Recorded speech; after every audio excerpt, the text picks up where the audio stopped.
July 2, 1994 ay pinanganak ang isang malusog, masiyahin at bibong bata sa katauhan ni Jason Patrick Nueno Infante. Lumaki si Jason na punong-puno ng pagmamahal mula sa kanyang pamilya. Masigla itong bata at masayahin, kaya naman paborito ito ng ina at mga kapatid. Maliban dito, ay aktibo din ito sa pag-aaral at sa sports. Palakaibigan din si Jason, kaya naman ang magbinata ay hinalal ito sa kanila bilang skate chairman. Bagamat busy sa pag-aaral sa Trinity College sa Quezon City, ay nagagawa pa rin ito ang kanyang responsibilidad sa mga kapwa niya kabataan. At sinisiguro nito na nagagampanan niya ang mga trabaho bilang skate chairman ng kanilang barangay. Subalit sino ba namang mag-aakala na ang pagiging responsable nito ang magdadala sa kanya sa kapahamakan. August 11, 2012, araw ng Sabado, gaya ng nakagawian ni Jason, suot ang jersey na damit ay umalis ito sa kanilang bahay ng pasado alas 6 ng hapon para magtungo sa barangay. Ayon sa kanyang ina ay nakasalubong pa nito ang anak bago ito umalis. Lingid sa kanyang kaalaman na ito na ang huling pagkakataon na makikita niyang buhay si Jason. August 12, 2012 ay natanggap na lamang nila ang masakit na balita na nasa Makati Medical Hospital ito at wala ng buhay. Ano ang nangyari kay Jason Infante at sino ang mga walang puso na pumutol sa mga pangarap ng binata? Bago ko po ipagpatuloy ang ating kwento, sa mga bago po sa channel ko at nais sa mga ganitong klase ng kwento ng krimen na nangyayari sa loob at labas ng ating bansa ay maaari pong pakipindot ang ating subscribe button at notification bell para ma-notify kayo pag may mga bago tayong upload na videos. Sa pinagsamang salaysay ng mga kaibigan, SK Kagawad at volunteers ng City Rescue members ay nagawa nilang malaman ang nangyari noong August 12, 2012. Ayon sa kanila, ang grupo ay nag-aayos ng mga relief goods na ibabahagi para sa mga binahan nilang kabarangay at ginabi na sila ng matapos. Dahil sa pagod ay napagkasunduan ng grupo na magmerienda muna sa malapit na tindahan bago sila umuwi.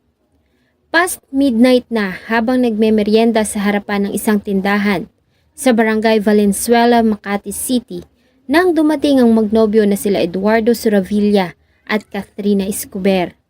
Sa hindi nila alam na kadahilanan ay tinitigan sila nito ng masakit at nanlilisik ang mga mata. Dahil nga sa wala namang ginagawang masama at hindi nila alam ang dahilan, ay itinanong ito ng isa sa kanila kung ano ba ang problema at bakit masakit ito makatingin. Dito na nagsimula ang tila namumuong tensyon sa pagitan ng lalaki at ng isa sa mga kasama nila. Nang lapitan sila ng galit na suspect ayon kay Michael Mate, ay sinubukan nila itong kausapin. Subalit ang galit na lalaki ay bigla na lamang pumasok sa loob ng bahay at nang lumabas ay may dala na itong kutsilyo. At walang sabi-sabi na inundayan nito ng saksak si Dan Christopher Del Pilar na bumagsak sa semento. Inundayan niya ito ulit ngunit nasangga nito iyon. Dahil dito ay nagkagulo ang grupo. Sa panik ay nagsimula silang tumakbo sa magkakaibang direksyon. Subalit hinabol sila ng suspect. Naabutan nito si Michael Mate dahil sa nadapa ito. Inundayan niya ito ng saksak hanggang sa mawalan ito ng malay. Sumunod ay tinangka nitong habulin si Jesse James Bacud at nang maabutan ay inundayan nito ng saksak. Buti na lamang at nakaiwas ang binata at nagtamo lamang ng maliit na sugat. Dito na lumapit si Jason Infante para awatin ng lalaki. Subalit sa kanyang paglapit ay dito ibinunto ni Eduardo Suravilla ang kanyang galit. Agad niya itong sinaksak ng paulit-ulit sa dibdib.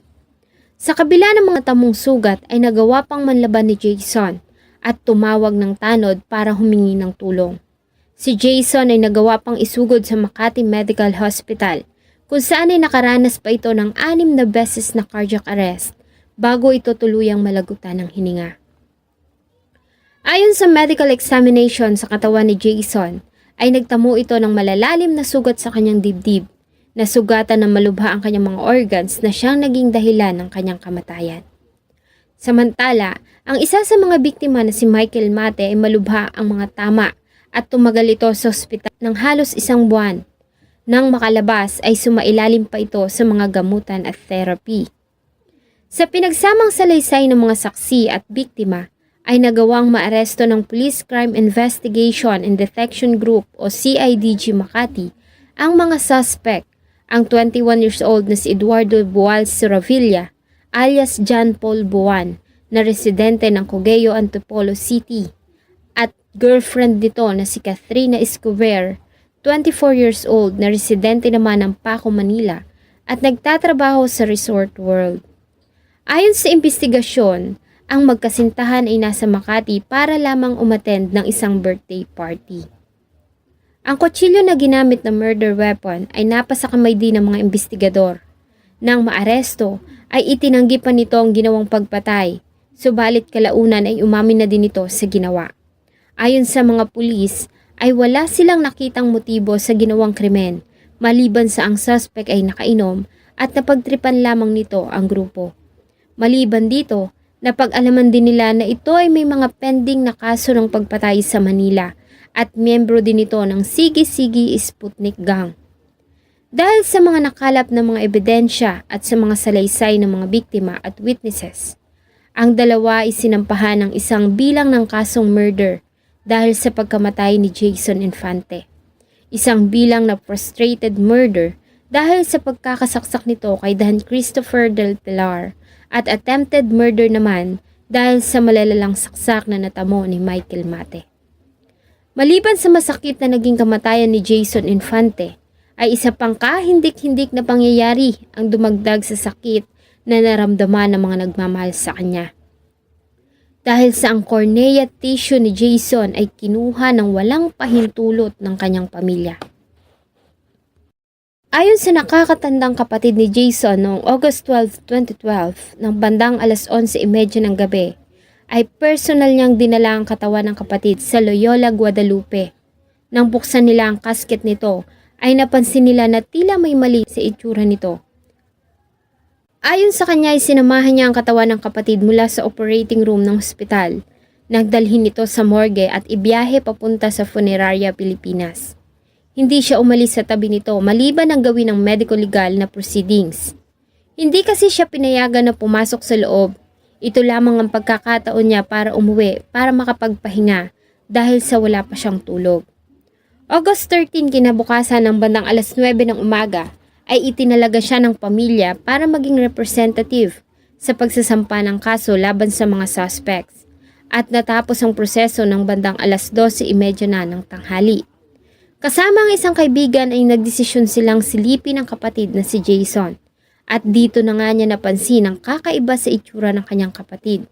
Ibang-iba kasi ang mukha nito kumpara ng iwan niya ito sa Funeraria Pilipinas.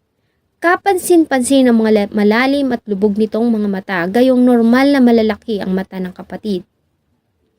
At ang kutob na iyon ng kuya ni Jason ay nakumpirma nang makausap nito ang kanyang ina.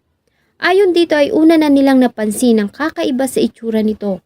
Kaya naman kasama ang embalsamador ay binuksan nila ang mga mata nito sa Loyola, Guadalupe. At sa kanilang pagkagulat ay nalaman nila na wala na yung mga mata, sa halip ay tanging mga plastic na artificial eyes na lamang ang laman noon. Dahil dito ay agad nilang tinawagan ang may-ari ng Funeraria Pilipinas na agad namang nagtungo sa wake ni Jason para magpaliwanag. Ayon sa kanya ay wala silang alam sa nangyari, maging ang iBank Foundation at Scene of the Crime Operatives doctors na nagsagawa ng autopsy ay nakipag-usap sa pamilya tungkol sa issue. Ayon sa kanila, sabi sa Republic Act 7885 ay maaari nilang kunin ang mata kahit na walang consent ng pamilya, na hindi pinaniwalaan ng pamilya ni Jason kaya naman isinanggunin nila ang problema sa abogado. Ayon sa batas kasi, before sila mag-remove ng cornea, they have to see to it na walang kamag-anak, walang nagkiklaim sa body. Dapat they have to exhaust all the remedies to locate the family or any relative within the 12-hour period. They believe na ginawa nila ito without the knowledge of the family, samantalang nandoon yung family. Ayon dito ay hindi totoo ang sinabi ng Soco Doctor at iBank Foundation dahil ayon sa batas na nakapaloob sa Republic Act 7885 ay maaari lamang kunin ng isang doktor na nakatalaga sa ginawang autopsy ang mga organs sa katawan ng biktima na maaari pang gamitin sa transplant kung magagawa nilang makausap ang pamilya sa loob ng 48 hours at kung may pahintulot din ng biktima na ilipat ang kanyang organs bago siya mamatay. Subalit ayon sa pamilya ay wala umanong iniwan kahit na anong dokumento o note si Jason para i-donate ang kanyang mga mata. Ayon sa kanila, ay totoo na ninais nilang i-donate ang mga mata ni Jason noong nasa hospital pa lamang ito. Subalit binawalan sila at sinabing hindi pwede dahil wala itong pahintulot mula kay Jason. Ayon sa pahayag ng Funeraria Filipinas, ay wala silang kinalaman sa nangyari dahil ang nagsagawa ng autopsy sa katawan ay ang doktor ng scene of the crime operatives. At SOP nila na hindi sila pwedeng makialam habang isinasagawa ang autopsy. Doon sa morgue, umalis yung technician, so naiwan lang yung lalaki doon sa loob. Nilagyan niya daw ng, parang tawag niya, para daw yung pang-dentist, katawag niya parang dental beam.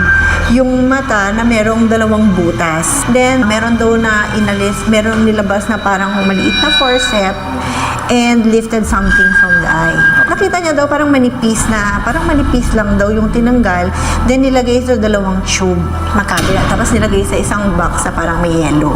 Tapos tinanong nung embalmer namin, sabi niya, ano yan, idodonate nyo? Sabi naman daw ng lalaki, oo, pang donate. Nang mapansin na tinanggal ang cornea tissue ng biktima, ay sinabi sa kanila ng representative ng iBank Foundation na may memorandum of agreement umano sila sa pagitan ng SOCO. At dahil nga sa matagal na rin naman nilang nakakatrabaho ang SOCO, ay hindi na sila nakialam. Humingi naman ng tawad ang president at chairwoman ng iBank Foundation na si Dr. Dominga Padilla sa pamilya ni Jason at inamin nito na kinuha nga nila ang mga mata ng binata. Subalit pinangako nito na i-retrieve ang mga iyon at ibabalik sa pamilya.